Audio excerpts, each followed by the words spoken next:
It's day 14 and today we're using Go Grape, which is shade 32, and we're starting on the wrong side. We begin on row 1 with 1 chain, 1 double crochet and 1 double crochet into the chain space. Then the repeat starts. So we've got 1 double crochet into the next double crochet stitch and 1 spike double crochet into the 1 chain space 2 rows below. So here's the chain space on the row below, here's the one on the row below that. So you insert your hook, yarn over, pull through, yarn over, pull through 2, double crochet into the top of the double crochet, here's my chain space, go another row down, insert hook, and so on. So this is where the fact that we stacked the stitches on top of each other in the previous 2 rows means that the chain space we're aiming for will be directly below our stitch. So there's one in the double crochet again. Perhaps if I pull it a little closer you can see, here's my chain space, here's my chain space in the row below. So you carry on all the way along in that fashion. Every other stitch is a spike double crochet, and then when you get to the last stitch it's just 1 double crochet in the last stitch. So carry on and do that and we'll take a look at row 2. Okay, row 2, we're on the right side.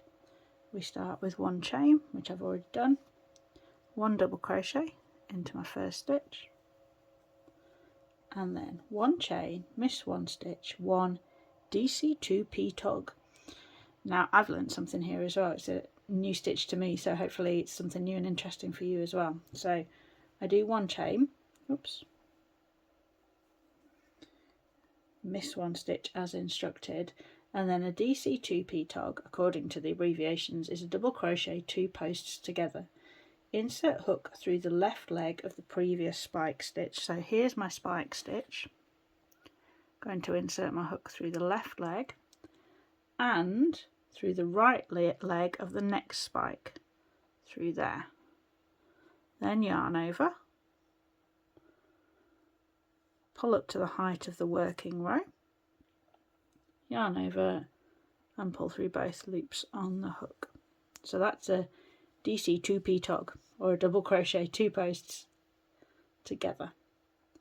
So I do that, I've done my DC2P tug, then I'm doing a chain again, missing a stitch and finding the left leg, which will be the one from the previous V-stitch. From the previous, where you used the right leg before, you're going to use the left leg on this one.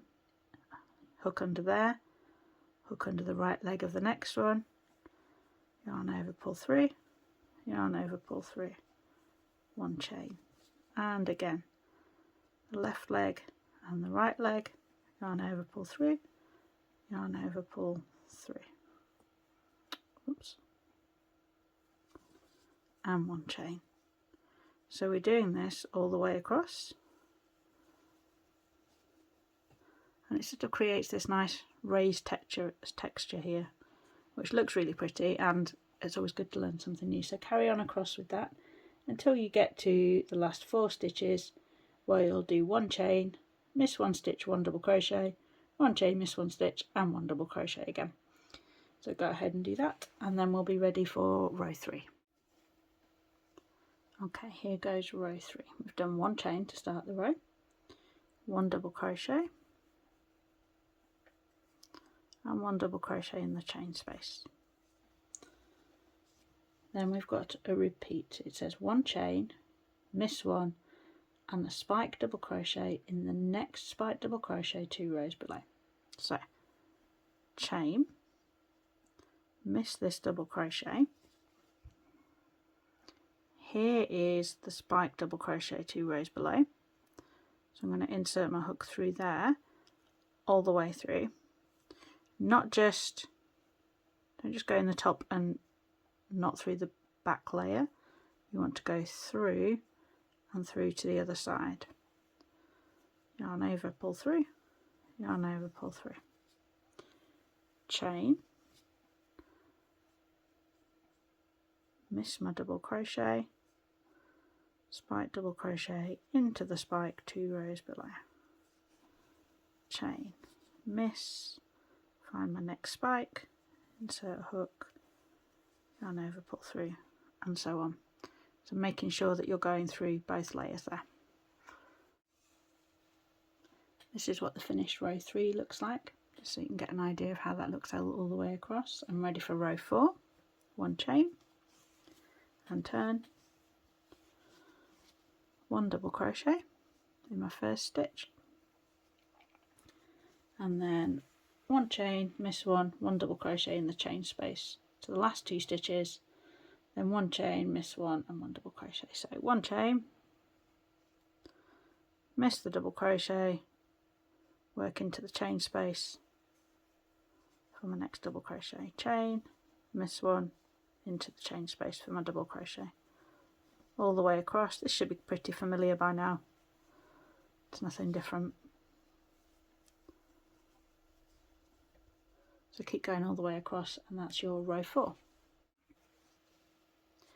Row 5 is nice and straightforward. It's just 1 chain and then 1 double crochet in each stitch and chain space all the way across. So you'll have 191 double crochets. This is a good row to count and check that your stitch count is still correct. So go ahead and do that. Row 6 starts with 3 chains, 1, 2, 3, 1 treble in the first stitch,